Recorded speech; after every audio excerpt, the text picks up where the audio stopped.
Inapotokea Waislamu wakawa ndio alama kwenye matendo yanayohalifu dini,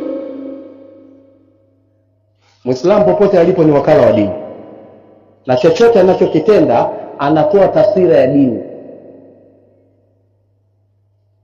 Kuwa mjumbe bora wa Uislamu popote pale ulipo.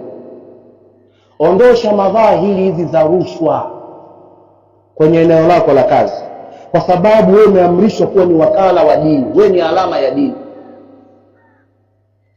Ondosha madhahiri za tabarruj, mwanamke kwenda nusu uchi, kwa sababu akionekana Fatima, Aisha anakwenda uchi, anawakilisha dini yake kwa kwenda uchi. Ondosha madhahiri za maasi kwenye mitaa, hasa siku hii ya Eid. Yukhatibuna Allah tabaraka wa taala biqawli, Allah anatukhutubia kwa kutuambia wataawanu ala albirri wattaqwa wala taawanu ala alithmi waludwan.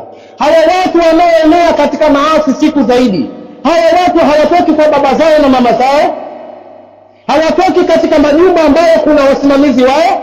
Hivi wewe kwa kufunga kwako mwezi wa Ramadhani umekuwa ni aunan ala almaasi? Umemaliza Ramadhani wewe umekuwa ni msaada kwenda kwenye maasi? Hakuna maneno ya kusema tunabanana kwenye uhuru. Uhuru wa mtu ambaye yuko chini ya usimamizi wa babake na mamake, uhuru wake ni kukaa chini ya usimamizi wa nani? Halafu wewe uliopewa wilaya kusimamia mtoto wako, huyu ndio anakwenda kufanya fasadi kokobishi, huyu ndio ambaye anakwenda kufanya fasadi katika maeneo mbalimbali.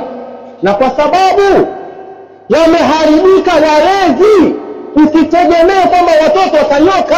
Idha kana rabbul baiti bisabri dhariba fala talumanna sibyan bijawdati ghas.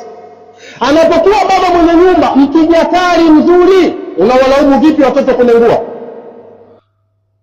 Innakum mas'uluna amama Allah fi dinikum wa fi dhurriyyatikum wa fi muamalatikum. Nyinyi mtakwenda kuulizwa mbele ya Allah tabaraka wa taala kuhusiana na dini yenu, na kuhusiana na vizazi vyenu, na kuhusiana na muamala wenu mnaofanya. Thumma latus'alunna yawmaidhin 'anil na'im.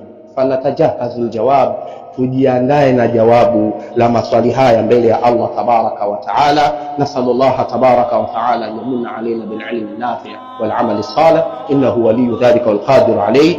Thumma amma ba'd.